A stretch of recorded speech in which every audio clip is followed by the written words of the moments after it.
Hello, this is Yogeshwar 7000 again, and I'm back with my series on nakshatras. So far, we have discussed 9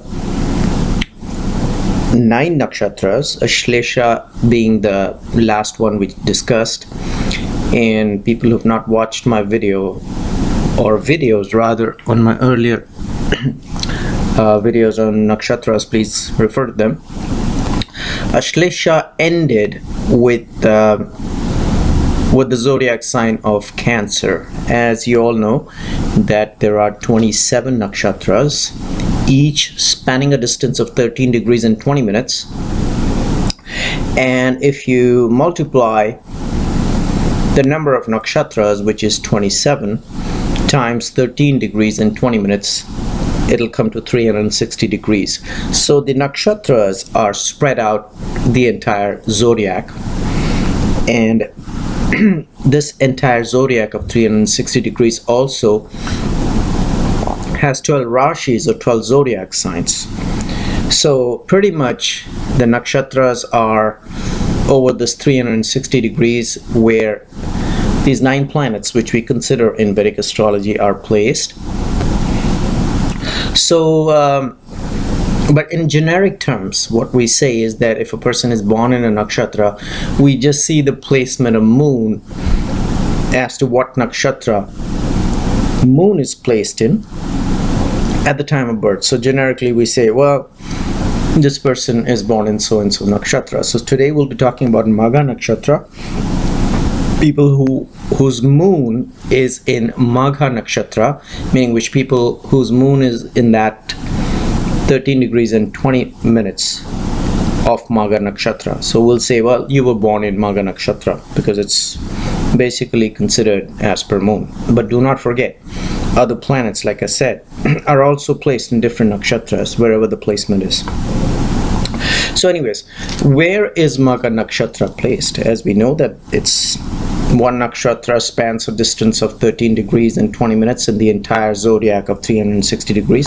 So where does this 13 degrees and 20 minutes lie, or is situated rather? Well, Ashlesha ended in Cancer and 30 degrees of Cancer. So the Magha Nakshatra, which is the 10th nakshatra, starts from 0 degrees of Leo, the next zodiac sign, and it goes through 13 degrees and 20 minutes of Leo. So the entire Magha Nakshatra falls in the zodiac sign of Leo. All the 4 padas, means all 4 divisions, fall in the zodiac sign of Leo. We've seen earlier some nakshatras where one nakshatra may be falling in one zodiac sign partially, and it may be falling in another zodiac sign partially. But here we'll see, I mean, there are a few nakshatras, few examples. Here we'll see Magha Nakshatra falling entirely in the zodiac sign of Leo. So Leo as a zodiac sign is a very important determining, or an influencing factor rather, on Magha Nakshatra. And who is the Lord of Leo? We all know that the Lord of Leo is Sun. So Sun is a very important influence on people born in Magha Nakshatra. And as I just discussed, that we consider people born in a nakshatra where the placement of moon is. So if moon is placed in Magha Nakshatra in the zodiac sign of Leo, which is ruled by Sun, I think it's a very, very auspicious nakshatra to be born in. Not I think, texts say that, because there is a friendship, a natural friendship between moon and sun. So moon is placed in a nakshatra, or moon is placed in a nakshatra which is placed or situated in a zodiac sign of Leo, which is ruled by sun. So there's a natural friendship there. So very nicely placed moon, you can see that. And what happens when a friend is placed in a friend's house? Well, it gives good results. So that's one positive thing here. Now going to the technicalities of this nakshatra. So as we've discussed in our earlier videos, as to there is a ruling planet of a nakshatra, there is a zodiac sign where it's placed in, which we just discussed, it's Leo, and there is a presiding deity as to what deity rules over this nakshatra as per given to us by the ancient sages. So the zodiac sign is Leo, of course, ruled by Sun. The ruling planet of this nakshatra is Ketu. So another influencing factor on this nakshatra will be Ketu, because it's the ruling planet. And the presiding deity of this nakshatra is the Pitris, which is the fathers and the forefathers. And actually, as a matter of fact, they do come to help us in case of an eventuality, of a calamity, or a difficult time. We all call upon the Pitris as per the Hindu philosophy. So this nakshatra, people born in this nakshatra, have the protection of the Pitrus, or the Pitris as some people call it. So that's makes it a very blessed nakshatra, and people born in this nakshatra have the blessings of the Pitrus. Now sometimes we've discussed, or most of the times we've discussed, the animal symbol of a nakshatra as well. The animal symbol of this nakshatra is a male rat. So this is the symbol, but the symbol per se of the nakshatra, as we've been discussing in our earlier video, is a royal seat. So it's like a palanquin where the king was carried around. That's the symbol of this nakshatra, very important. So this nakshatra is pretty much, as we can see, is about royalty. One, the symbol of this nakshatra itself shows that it's about a royal seat, a palanquin, where the king is moving around in. And of course, it's situated in the zodiac sign of Leo, which is ruled by Sun. That's another indicating factor that this nakshatra is about royalty, about, a lot of kings you'll see, in the previous, of course, today's day and age you will not see kings, but a lot of kings you will find have been born in the past, in history, under this nakshatra. So what are the characteristics of the people born in this nakshatra? That's very important. It's a very powerful, people born in this nakshatra are very powerful because, of course, the influence of that hot planet Sun, so as to say.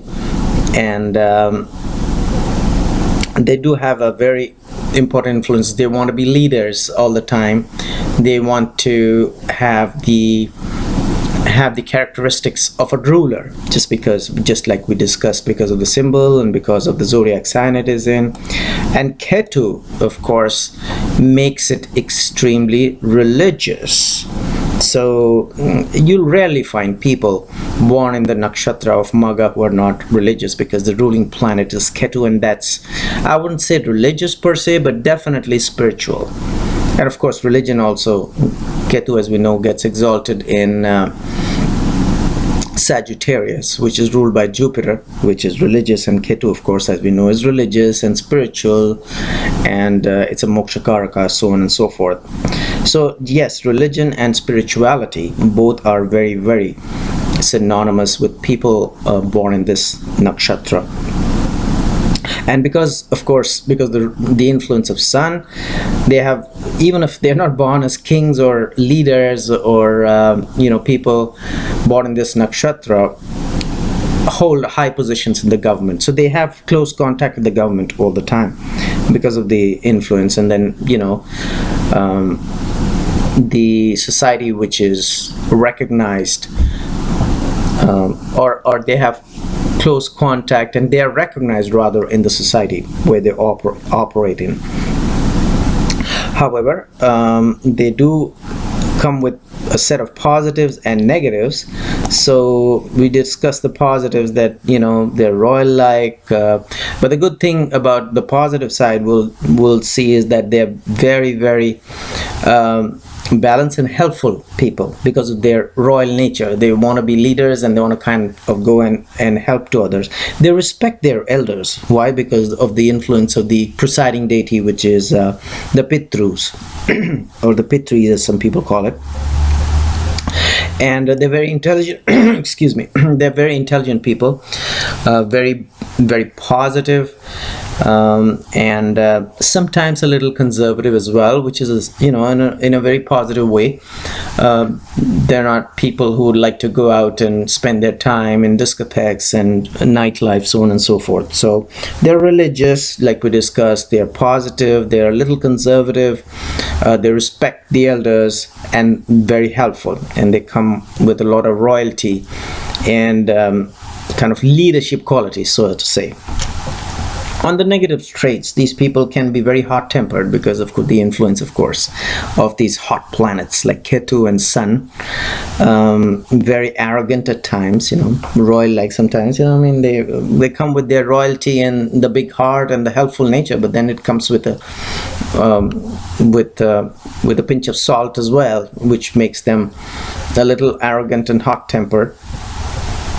And another negative trait which has been observed in people born in this nakshatra is sometimes they get too sensual. So, you know, like kings. Try to think of a king who's having a big harem, and sometimes very vindictive and resentful as well. So, you know, those could be a little negative part on their characteristic. As far as their career interests go, they can be good politicians because politics is about, you know, be able to be leaders, to be able to be honest and straightforward. They're very honest people. Another positive trait in this is they're very honest. They do not shy to call a spade, and that comes with their, you know, royal nature. So they can be good politicians who, you know, can interact in society, can be known and recognized in society, and can make an impact on society, and then can come across as very honest and trustworthy people. Lawyers sometimes, but not all the time, of course. Good high-level management professionals, and sometimes they can make good actors as well, because actors and film stars and stuff, because that's about, you know, having a big personality, who's known in society, who comes across as somebody who can be recognized and be followed, who can have a following. So they can also become, you know, good actors and well-known people in society. Sometimes they make good judges. However, judges, it's more a forte of Saturn, because that's about judgment. But then again, judges also sometimes, the profession of judge also can come under this, provided the Rashi or the Lagna chart supports it, because of the fact that, you know, judges are also people who are honest, straightforward, and come across as people who can really point out without any kind of fear to call anybody a spade, or call a spade a spade. So, but like I said, you know, judge is more Saturn dominated, it's not Sun dominated. But that may be coming from the planet Ketu, who rules over this nakshatra. As far as the divisions is concerned, we'll have a separate video where we'll discuss about people born in different padas of Magha Nakshatra. Another negative trait or positive trait in this people born in this nakshatra is they love their luxuries. So it's a positive thing. People should like their luxuries, live, you know, in a royal way. But sometimes they carry it too far, so it kind of becomes a little negative as well. Another positive thing about these people is that they are very consistent. they they're not fickle-minded. They do not change their minds too often. And in a family situation or in their jobs or a business, they don't like to do a lot of business, because business is more dominated by Mercury-like characteristics. So they like to rule. So a government job is best suited for them because that matches their personality. But whatever they do, they stick to what they do, and they are very honest and very, very dedicated about what they do. So hopefully you enjoyed this video on people born in Magha Nakshatra, which is the 10th nakshatra, and the distance, like we mentioned in this, is between 0 degrees of Leo through 13 degrees and 20 minutes of Leo. And in the meanwhile, I will recommend subscribe to my channel and check out my website. There is a link below, and I will see you with an interesting topic very soon. Goodbye.